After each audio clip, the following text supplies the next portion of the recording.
Hi friends, welcome to my channel knowledge brings wisdom. इस video में हम जानेंगे कि ग्रो अप में हमें कैसे इन्वेस्ट करना चाहिए। स्टॉक्स में, म्यूचुअल फंड्स में इन्वेस्ट करना है या कोई म्यूचुअल फंड का एसआईपी के कैलकुलेट करना है। तो या हमें कुछ स्टॉक सिलेक्शन करना है, म्यूचुअल फंड फंड सिलेक्शन करना है। तो ग्रो अप बहुत ही अच्छा ऐप है, तो उसको आप यूज कर सकते हैं। तो चलिए देखते हैं फ्रेंड्स। फ्रेंड्स, ये ग्रो ऐप का फीचर है। ग्रो ऐप में आपको पहले लॉग इन करना पड़ता है, साइन इन करना पड़ता है। जैसे मैंने साइन इन किया हुआ है। आपको आपका अगर पहले आप साइन इन नहीं किए हैं तो आपको पहले साइन इन करना पड़ेगा। आपको ईमेल आईडी, आपका रजिस्ट्रेशन करना पड़ेगा, बाकी जो डॉक्यूमेंट्स लगेगा आपको रजिस्ट्रेशन करना पड़ेगा। उसके बाद आप मैंने तीन चीज ओपन किया हुआ है। एक है म्यूचुअल फंड, दूसरा है स्टॉक्स, तीसरा है तीसरा मैं कैलकुलेटर को आपको दिखाना है मेरे को। मैं आपको कैलकुलेटर यहाँ पे दिखता है।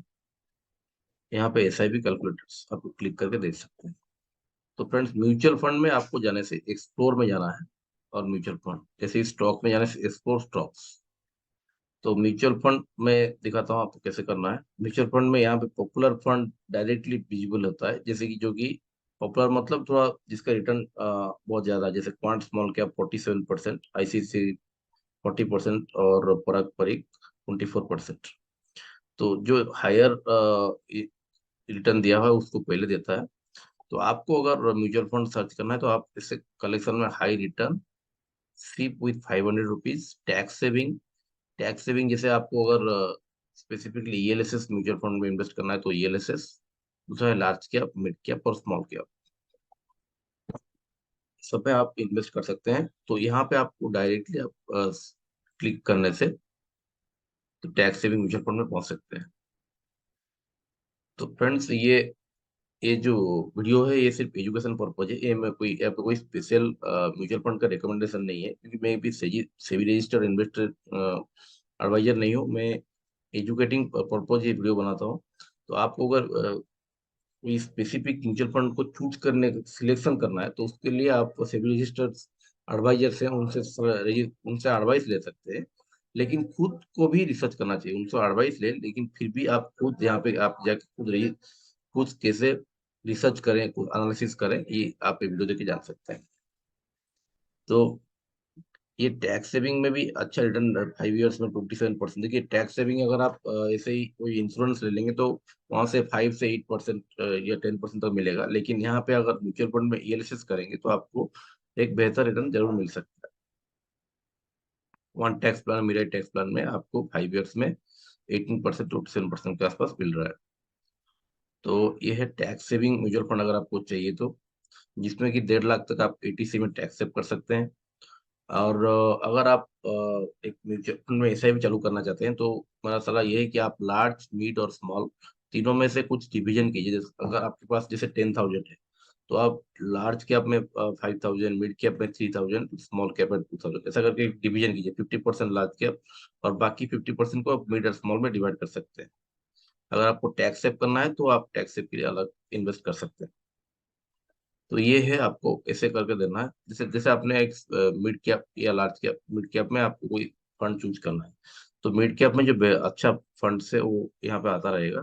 तो आपको यहाँ पे देखना है कि जैसे आप अगर यहाँ पे क्लिक करेंगे तो यहाँ पे आपको रिटर्न दिखाएगा। यहाँ पे 5 ईयर्स, 3 ईयर्स, 1 ईयर्स यहाँ पे लिखा रहता है। और ऑल ओवरऑल कितना रिटर्न दिया हुआ है इसे आपको देख सकते हैं। एनुअलाइज रिटर्न इसका है 18.79%। यहाँ पे पीजीआईएम का फंड साइज आप देख सकते हैं। जैसे फंड साइज 9,000 करोड़ है। मिड कैप जो है उसका बहुत ज्यादा फंड साइज होना अच्छा नहीं है। तो मिड कैप का फंड साइज 10,000 करोड़ के आसपास होने से अच्छा है। तो ये एक अच्छा फंड माना जा सकता है फंड फंड साइज वाइज। तो इसमें आप देख सकते हैं कौन सा, क्योंकि म्यूचुअल फंड जो है वो एक स्टॉक बास्केट बोला जाता है। काफी सारा स्टॉक्स को वो एक साथ चूज करके उसमें इन्वेस्ट करता है कुछ रेशियो में। जैसे ये यहाँ पे tube investment of India limited में 3.2% उसने इन्वेस्ट किया हुआ। अपना टोटल जो मनी है उसका 3.2% उसने इसमें दिया है। फोनिक्स मिल में 2.9%, मैक्स हेल्थ केयर में 2.9%। जैसे अपना टोटल जो अमाउंट है उसका कुछ कुछ परसेंटेज अलग अलग कंपनीज को डिवाइड किया हुआ है, इसलिए उसमें एक डिवर्सिफिकेशन होता है। देखिए, आप अगर ये सेक्टर वाइज देखें तो ऑटोमोबाइल में, कंस्ट्रक्शन में, health care, finance, capital goods और अलग अलग चीजों में उसने एक 2% करके डिवर्सिफाई कर दिया। तो अगर आप आपके पास कम पैसा है और आप स्टॉक्स में चूज करेंगे तो आप डिवर्सिफाई नहीं कर पाएंगे, अलग अलग स्टॉक्स, अलग अलग सेक्टर्स का स्टॉक्स आप खरीद नहीं पाएंगे क्योंकि उतना पैसा आपके पास नहीं है। तो आपने अगर म्यूचुअल फंड में सिर्फ 2,000 या 5,000 महीने का भी SIP किया, उसमें भी आप एक डिवर्सिफिकेशन आपको जो पैसा का हो जाएगा, जो कि रिस्क जो है वो कम हो जाता है। अगर जैसे ये ट्यूब इन्वेस्टमेंट कंपनी में आपने 1 लाख इन्वेस्ट किया और ये कंपनी बंद हो गया तो आपका पूरा 1 लाख कम हो सकता है। लेकिन अगर आपने ऐसा पूरा म्यूचुअल फंड में इन्वेस्ट कर दिया तो बहुत सारा स्टॉक्स में इन्वेस्ट हो गया, कोई भी एक, जैसे HDFC बैंक भी है, कोटक महिंद्रा बैंक है, जो बैंक जो बंद होने के चांसेस बहुत कम है, तो वो आपका इन्वेस्टमेंट डिवाइड हो जाता है और आपका स्टॉक, आपका जो लॉस होने का चांसेस वो कम हो जाता है। इसलिए म्यूचुअल फंड्स जो जिसमें जिसको ज्यादा नॉलेज नहीं है इन्वेस्टमेंट का, वो म्यूचुअल फंड में लार्ज कैप या मिड कैप में SIP जरूर करना चाहिए। ऐसे नेक्स्ट है, आप आपको दिखाता हूँ लार्ज कैप कैसा है। तो लार्ज कैप देखिए, लार्ज कैप में HDFC इंडेक्स फंड, अभी लोग ज्यादा इंडेक्स फंड को चूज कर रहे हैं। आप देखेंगे लार्ज कैप मतलब ब्लू चिप फंड भी है और इंडेक्स फंड है। तो इंडेक्स फंड का फर्क ये है कि इंडेक्स फंड में आपको जो ब्रोकर, जो म्यूचुअल फंड जो पैसा लेता है वन अप्रोक्स 1% या 5%, जो कि इंडेक्स फंड में नहीं लेता है। इंडेक्स फंड में आपका जो पैसा कटता है वो बहुत कम कटता है, जो म्यूचुअल फंड का चार्जेस, AMC चार्जेस। तो इसलिए आपका अप्रोक्स 1% उसमें सेव हो जाता है। और म्यूचुअल फंड ऐसे, इसमें क्या फायदा होता है, सेंसेक्स प्लान में डायरेक्ट सेंसेक्स में जो 30 कंपनीज, टॉप 30 कंपनीज को उसमें ही इन्वेस्टेड कंटिन्यूसली रहता है। तो लॉन्ग टर्म में वो प्रॉफिटेबल रहता है। लॉन्ग टर्म में आप अगर सेंसेक्स में कंटिन्यूसली इन्वेस्ट करेंगे तो आपको प्रॉफिटेबल जरूर रह पाएंगे और आपका पैसा जो है वो सिक्योर रहेगा, क्योंकि जो कंपनीज टॉप 30 में नहीं है वो धीरे धीरे वो सेंसेक्स में ड्रॉप हो जाएगा और नया जो बड़ा कंपनी ऑटोमेटिक ऐड होता रहेगा।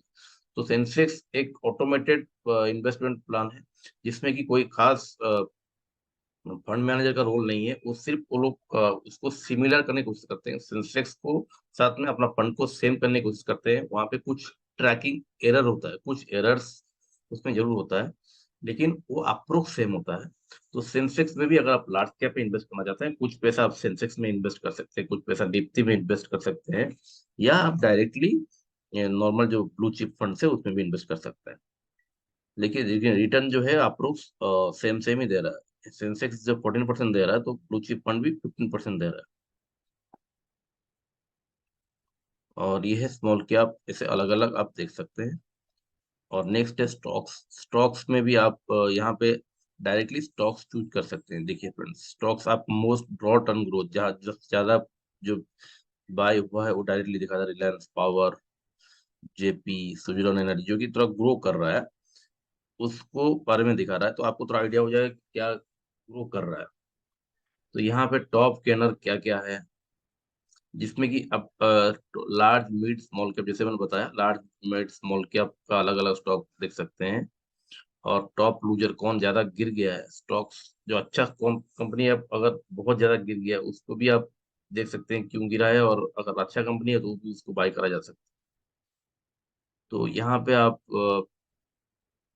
आगे जाने से stocks type, different different stocks, top by mid market cap जो लार्ज कैप स्टॉक्स है उसको बारे में दिखा रहा है। तो आप यहाँ पे स्टॉक्स देख के जान सकते हैं। यहाँ पे 3 चीज देखना है आपको। ये है कि ट्रेडिंग के लिए FNO, future and options, IPO जो कि नया स्टॉक्स मार्केट में लॉन्च हो रहा है उसमें देख सकते हैं, इंट्राडे करने के लिए है, और दूसरा है स्किनर। स्किनर जो है आपको स्टॉक्स चूज करने के लिए। स्टॉक्स चूज अगर आपको करना है तो यहाँ पे आपको डिफरेंट टाइप ऑफ सेक्टर्स देखना है लेफ्ट साइड। ये जो सेक्टर्स है, आप अगर चाहते हैं कि मैं एक फाइनेंस सेक्टर में जाना चाहता हूँ, तो फाइनेंस सेक्टर में बजाज फाइनेंस है, LIC है, बजाज फिनसर्व है। तो स्टॉक्स, अलग अलग फाइनेंस सेक्टर का स्टॉक्स आप डायरेक्टली यहाँ पे चूज कर सकते हैं, जो कि बेहतर स्टॉक्स है वो पहले दिखाएगा। जैसे आपको कुछ एनर्जी स्टॉक्स जानना चाहते हैं क्या क्या है, तो Reliance energy, ONGC, NTPC, power grid, Adani power, Adani green, IOCL। तो सिर्फ एनर्जी सेक्टर का स्टॉक जो है वो आपको दिखाएगा, जिससे कि आपको आसानी होगा स्टॉक्स पिक करने के लिए। जैसे ही फॉर एग्जाम्पल आपको देखना है हॉस्पिटलिटी एंड ट्रैवल्स में देखना है, तो होटल्स, IRCTC, अलग hotel, Lemon Tree hotel, Mahindra Holidays, easy my trip, अलग अलग आपको ट्रैवल्स रिलेटेड स्टॉक्स भी देखा है। तो अगर आपको शॉर्ट टर्म कुछ स्टॉक्स खरीदना है 3-4 महीने के लिए, तो आपको न्यू ईयर के टाइम से पहले ट्रैवल स्टॉक खरीद के बेचने से तो आपको उस टाइम में बेनिफिट होता है। क्योंकि जिस बिजनेस में जब ग्रोथ होता है उससे पहले अगर आप उसे खरीदेंगे और वो ग्रोथ के बाद अगर आप सेल करेंगे तो शॉर्ट टर्म में 3 महीना 6 महीना के बाद में आपको कुछ ग्रोथ मिलता है। तो इस जैसे ही कोविड आने, आप बस जैसे कोई बड़ा कोविड आ गया तो उससे पहले जान आपको पता चल गया कि कोविड ग्रो कर रहा है, तो आप उस इमीडिएटली हेल्थ केयर में जाना है। तो हेल्थ केयर में क्लिक करके कुछ हेल्थ केयर का स्टॉक्स बाय कर दिया। जैसे कोविड आपका ड्रॉप होना चालू हुआ उसके बाद 3-4 महीना 6 महीने बाद स्टॉक्स ग्रो हो जाएगा, आप उसके बाद फिर से सेल कर सकते हैं। तो मीडियम टर्म, शॉर्ट टर्म, 3 महीना 6 महीना के लिए आप स्टॉक्स चूज करने के लिए आप ऐसे चूज कर सकते हैं। जैसे आईटी इंडस्ट्री ग्रो कर रहा है आपको पता चला, तो आईटी इंडस्ट्री में डायरेक्टली क्लिक किया और कुछ आईटी इंडस्ट्री का स्टॉक खरीदा। और जैसे आपको पता चला कि आईटी इंडस्ट्री फिर से डाउनलोड होने वाला है, तो आपको उन स्टॉक्स को बेच दिया। तो उससे आप मिड टर्म में कुछ प्रॉफिट गेन कर दिए। ऐसे ही अलग अलग तरीके से आप प्रॉफिट गेन कर सकते हैं स्टॉक्स में। और म्यूचुअल फंड में हम लॉन्ग टर्म में इन्वेस्टेड रह सकते हैं। और एसआईपी कैलकुलेटर के माध्यम से आप अगर लमसम कुछ पैसा रख, जैसे आपने एसआईपी किया 25,000 10 साल के लिए, या मैं थोड़ा सा और बढ़ा देता हूँ,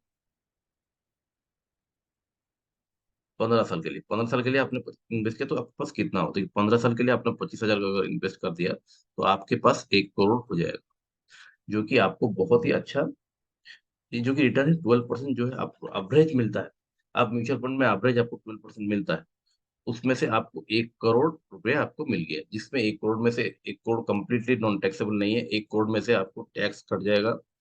आप पकड़ लीजिए, आपको 10 लाख कट जाए, 1 करोड़ 26 लाख में से आपको मिलेगा 1 करोड़ 16 लाख के आसपास। 10 लाख से ज्यादा आपको टैक्स कट जाएगा, 10-12 लाख के आसपास टैक्स कट जाएगा। तो आप आपके पास अप्रोक्स 1 करोड़ 14-15 लाख हो जाएगा, जो कि अच्छा है। 25,000 आप अगर 15 साल के लिए रख दें तो आपका फ्यूचर, जैसे आपका किड्स का एजुकेशन, किड्स का मैरिज, दोनों ही एक साथ सॉल्व हो जाएगा फ्रेंड्स।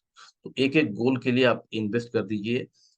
10 साल, 15 साल, 20 साल के लिए, तो आपका फ्यूचर जो है आप सिक्योर कर सकते हैं। रिटायरमेंट के लिए भी आप अलग से, जैसे ही आप 25,000 आपने किड एजुकेशन और मैरिज के लिए रखा है, तो और 10,000 आपने, 10-15 हजार आपने रिटायरमेंट के लिए रखा, या किड एजुकेशन के लिए आपने 15,000 रखा, और 15,000 आपने अपना खुद का रिटायरमेंट के लिए रखा। तो अलग अलग करके आपने अपने स्पेसिफाई किया कि आप इसी तरह से इस म्यूचुअल फंड में ये इन्वेस्ट करूंगा और इस गोल को मैं अचीव करूंगा। तो आप म्यूचुअल फंड आप गोल अचीव कर सकते हैं, और शॉर्ट टर्म में कुछ इन्वेस्टमेंट करके आप स्टॉक से पैसा भी गेन कर सकते हैं।